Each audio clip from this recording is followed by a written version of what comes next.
अस्सलाम वालेकुम व्यूवर्स। आज की क्लास में आपका मैं बहुत बहुत इस्तकबाल करती हूँ। पिछली क्लास में हमने 5 दुनियावी दर्जाबंदी 5 किंगडम क्लासिफिकेशन को देखा था, जिसे साइंसदान आर.एच. विटेकर ने सन 1969 में दिया था। इसके अंदर हमने 5 किंगडम पढ़े थे: kingdom Monera, protista, fungi, Plantae और एनिमेलिया। ठीक है, ये हमने इसकी कुछ खुसूसियात देखे थे: खलिए की किस्मत, खलवी दीवार, मरकज़ झिल्ली, जिस्मानी तंजीम और ग़िज़ा हासिल करने का तरीका। ठीक है, इसके बेस पर आर.एच. विटेकर साइंसदान ने जो है वो 5 दुनियावी दर्जाबंदी पेश की थी।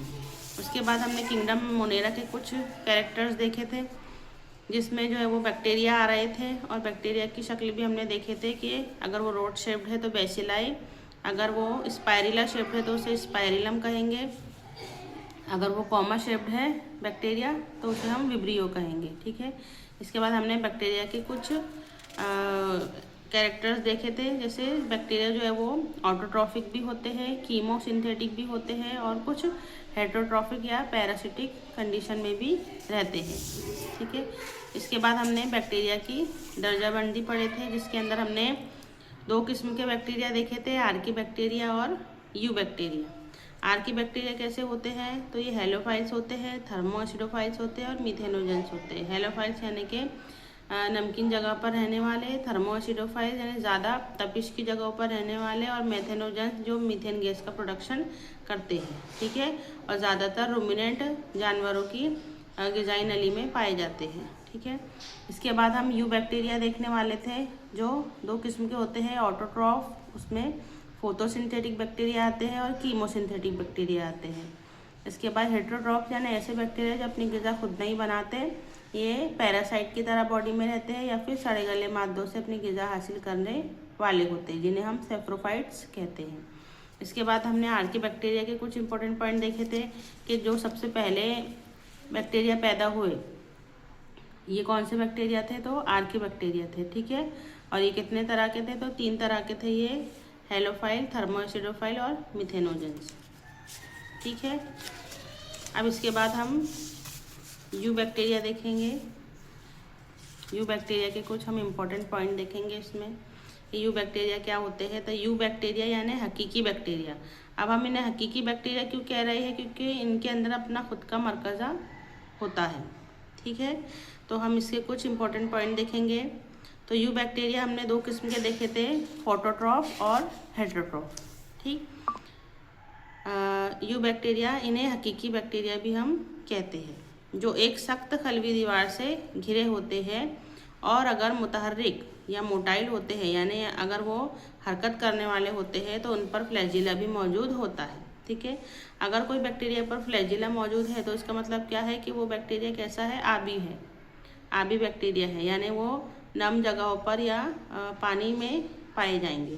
ठीक है, अब ये कैसे होते हैं? तो ये खुद कफिल यानी कि अपनी ग़िज़ा खुद बनाने वाले होते हैं, जिन्हें हम इंग्लिश में ऑटोट्रॉफ्स कहते हैं। अब ऑटोट्रॉफ्स है तो वो अपनी ग़िज़ा कैसे बनाएंगे? ज़ियाई तालीफ, ठीक है, जिसे हम शुआई तरकीब भी कहते हैं, फोटोसिंथेसिस। तो ज़ियाई तालीफ के ज़रिए या कीमियाई तालीफ के ज़रिए वो अपनी ग़िज़ा बनाएंगे। और दूसरे होते हैं गैर खुद कफिल यानी हेटरोट्रॉफ, जो अपनी ग़िज़ा खुद नहीं बनाते और दूसरों पर मुनहसिर होते हैं। ठीक है, अब इसके अंदर जो है वो ऑटोट्रॉफ बैक्टीरिया जो है ज़ियाई तालीफ़ी खुद कफिल बैक्टीरिया, उनके हम कुछ इम्पोर्टेंट पॉइंट्स देखेंगे।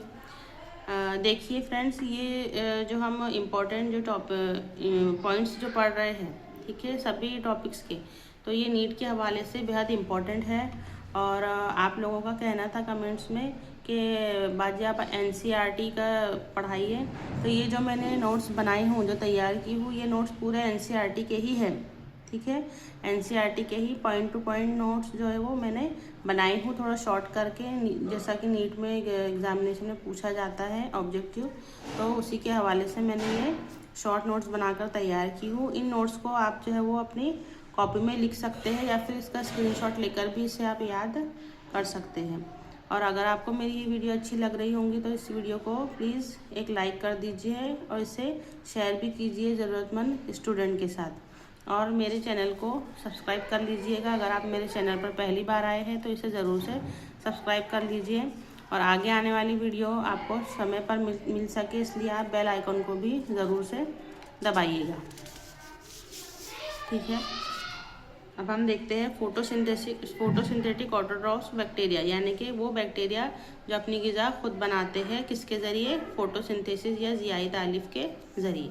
ठीक है, उनके इम्पोर्टेंट कुछ पॉइंट्स हैं कि इनमें हरे पौधों की तरह क्लोरोफिल पाया जाता है, जैसे साइनोबैक्टीरिया, जिसे हम ब्लू ग्रीन अलगी भी कहते हैं। ठीक है, अब ये कैसे है? ऑटोट्रॉफ्स है, खुद का फील है, तो जाहिर सी बात है इनमें क्लोरोफिल पाया जाएगा।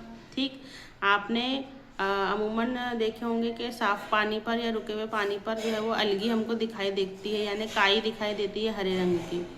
तो वो जो हरे रंग की जो काई होती है, ब्लू ग्रीन अलगी, तो वही जो है वो साइनोबैक्टीरिया कहलाती है, और वो अपनी ग़िज़ा जो है वो चौआई तरकीब के अमल के ज़रिए खुद ही बनाती है।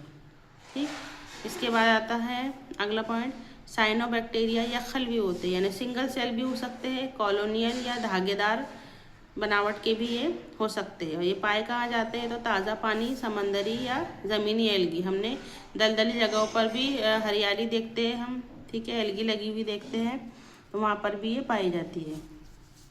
इनकी कॉलोनी अमूमन थैलीनुमा ग्लाफ से ढकी होती है, जो साफ़ पानी में फलते फूलते। ठीक है, साफ़ पानी की जो एल्गी होती है उन पर जो है वो एक थैलीनुमा ग्लाफ चढ़ा हुआ होता है, जो उनको कवर किए हुए होता है। अगला पॉइंट, इनमें से नॉस्टॉक और एनाबीना, ये नॉस्टॉक और एनाबीना जो है वो एक अलगी की मिसालें हैं जो फ्रेश वाटर में पाई जाती है, अपने मखसूस खलीय हेटेरोसिस्ट। ठीक है, अब नॉस्टॉक और एनाबीना में एक बनावट होती है हेटेरोसिस्ट नाम की, जिसके ज़रिए वो जो नाइट्रोजन, फिजाई नाइट्रोजन को जो है वो फिक्स करते हैं, अपने अंदर मुस्तकिल करते हैं अपनी ग्रोथ के लिए। ठीक है, तो हेटेरोसिस्ट जो है वो फिजाई नाइट्रोजन की तशबीयत या फिक्सेशन करता है, किसके अंदर? नॉस्टॉक और एनाबीना के अंदर। ठीक है, इनके कुछ स्ट्रक्चर भी थे, तो मैं वो आपको अगली वीडियो में बता दूंगी जब मेरे पास अवेलेबल हो जाएंगे। तो अभी फ़िलहाल आप थ्योरी के जो इम्पोर्टेंट पॉइंट्स है उसे नोट कर लीजिए। पहले हमने देख लिए ऑटोट्रॉफ बैक्टीरिया, यानी खुद कफील। अब आते हैं कीमियाई तालीफी करने वाले बैक्टीरिया, यानी वो बैक्टीरिया जो खुद कफील ही होती है, लेकिन वो ज़ियाई तालीफ नहीं करते, बल्कि उसकी जगह पर क्या करते हैं? कीमियाई तालीफ करते हैं। ठीक है, इन्हें हम फोटोसिंथेटिक ऑटोट्रॉफ्स भी कहते हैं। देखिए स्टूडेंट, आप जो है वो उर्दू की टर्मिनोलॉजी के साथ साथ इंग्लिश के भी जो है वो वर्डिंग या टर्मिनोलॉजी आप याद रखिए, क्योंकि एग्ज़ाम का जो पेपर आता है नीट का, तो उसके अंदर उर्दू के साथ आपको इंग्लिश की टर्म भी दी जाती है सामने। तो अगर आपको प्योर उर्दू आ गई या फिर उर्दू का कोई ऐसा वर्ड आ गया जो आपकी समझ से बाहर है, तो आप उससे जो है वो अंग्रेज़ी के अनुवाद में, ट्रांसलेशन में आप देख सकते हैं सामने। इसलिए मैं आपको सलाह देना चाहूँगी कि आप उर्दू वर्ड के साथ साथ थोड़े बहुत इंग्लिश के वर्ड या इंग्लिश की टर्मिनोलॉजी भी आप ज़रूर से याद रखिए। ठीक है, आगे बढ़ते हैं। कीमियाई तालीफी ऑटोट्रॉफिक बैक्टीरिया गैर नामियाती मादों जैसे नाइट्रेट, नाइट्राइट और अमोनिया की तकसीद करके और उससे खारिज होने वाली तवानाई को एटीपी की अफजाइश में या एटीपी को बनाने में मदद करते हैं। यानी क्या होता है इन बैक्टीरिया में? जो नाइट्रेट्स और नाइट्राइट होते हैं, ये बैक्टीरिया क्या करते हैं? अपने अंदर नाइट्रेट और नाइट्राइट और अमोनिया को बनाते हैं। ठीक है, यानी इनको तोड़कर जो है वो कुछ एनर्जी खारिज करते हैं, जो एटीपी की शक्ल में उनकी खलियों में जमा हो जाती है, जिससे उन्हें तवानाई मिलती है। अब ये क्या करते हैं? ये नाइट्रोजन, फास्फोरस, आयरन और सल्फर जैसी ग़िज़ा को दोबारा पैदा करने में अहम किरदार अदा करते हैं। कीमियाई तालीफी बैक्टीरिया क्या होते हैं कि नाइट्रोजन के फिक्सेशन करके, फास्फोरस को बनाकर और आयरन और सल्फर जैसी ग़िज़ा को अपने अंदर जो है वो बनाते हैं।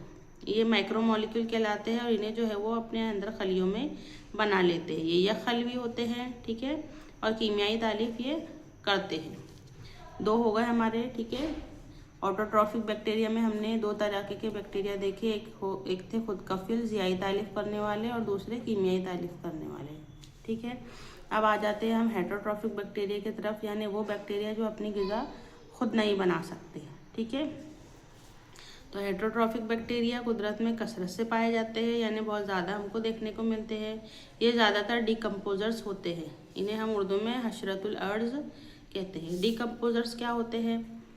यानी ऐसे बैक्टीरिया, ऐसे अज़ुए जो पेचीदा मादों को सादा मादों में तोड़ देते हैं, ठीक है। यानी अगर कोई जानदार जो है वो उसकी मौत हो जाती है तो ज़मीन में पड़े पड़े ही वो कुछ वक्त में, कुछ अरसे में जो है वो सड़ने लगते हैं। तो ये जो सड़न पैदा हो रही है उनमें, तो किसकी वजह से होती है? इन डिकम्पोजर्स बैक्टीरिया की वजह से, जो कैसे होते हैं? हेटरोट्रॉफ्स होते हैं और अपनी ग़िज़ा के लिए वो जो है वो उस जानदार को तोड़ना शुरू कर देते हैं, ठीक है।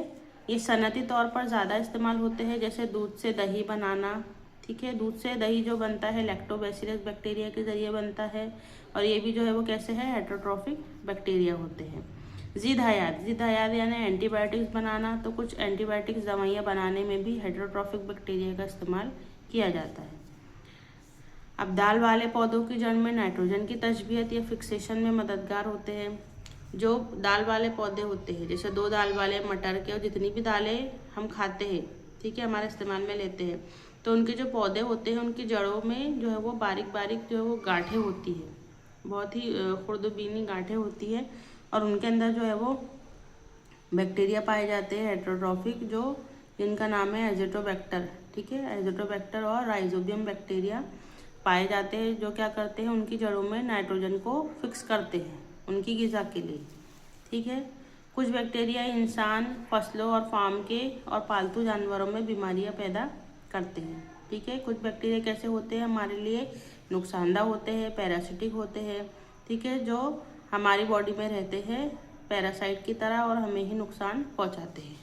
अब वो क्या बीमारियां फैलाते हैं? जैसे हैज़ा, टाइफाइड, टिटनस और सिट्रस कैंकर। सिट्रस कैंकर जो है वो नींबू के पौधे में होने वाली बीमारी है, जैसी बीमारियां होती है, ठीक। अब हम देखते हैं कि बैक्टीरिया में तौलीद किस तरीके से होती है, यानी बैक्टीरिया अपने नंबर्स किस तरीके से बढ़ाता है, किस तरीके से तकसीम होता है। तो बैक्टीरिया खास तौर पर इंतशार या फिसन के ज़रिए तौलीद करते हैं। यानी देखिए यहाँ पर एक सेल जो है वो 2 सेल में तकसीम हो जाती है, इसे कहते हैं फिजन, ठीक। कभी कभी नामुवाफिक हालात में ये बजरे यानी स्पोर्स भी पैदा करते हैं। एक बैक्टीरिया से दूसरे बैक्टीरिया में डीएनए मुंतकिल ट्रांसफ़र करके ये एक अदना किस्म की जिनसी तौलीद भी करते हैं, ठीक है।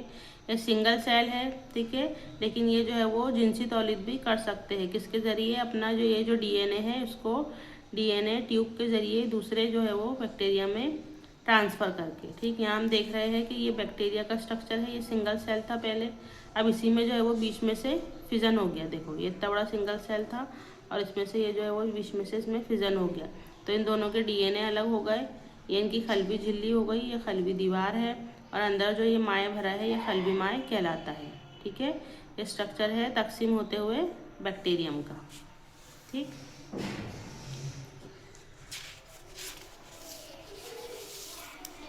इसके बाद बैक्टीरिया में एक और एग्जाम्पल जो आता है वो है माइकोप्लाज्मा का। माइकोप्लाज्मा जो है वो सबसे बेहद बारीक महीन अज़्वा है। माइकोप्लाज्मा ऐसे अज़्वे हैं जिनमें खलबी दीवार बिल्कुल नहीं होती। ये सबसे छोटे जिंदा खलिए होते हैं जो बगैर ऑक्सीजन के भी जिंदा रह सकते हैं। बहुत से माइकोप्लाज्मा जानवरों और पौधों में भी बीमारियां पैदा करते हैं, ठीक है। यहाँ पे माइकोप्लाज्मा का स्ट्रक्चर है जो मैं आपको इंशाल्लाह अगली वीडियो में बताऊंगी। तब तक के लिए आप जो है तो मेरे चैनल पर बने रहिए और इन नोट्स की अच्छी तरीके से आप प्रिपरेशन कीजिए और अपने नोट्स जो है वो खुद के तैयार कीजिए। इंशाल्लाह आपको नीट के एग्ज़ाम में कामयाबी ज़रूर मिलेगी। तब तक के लिए अल्लाह हाफिज़।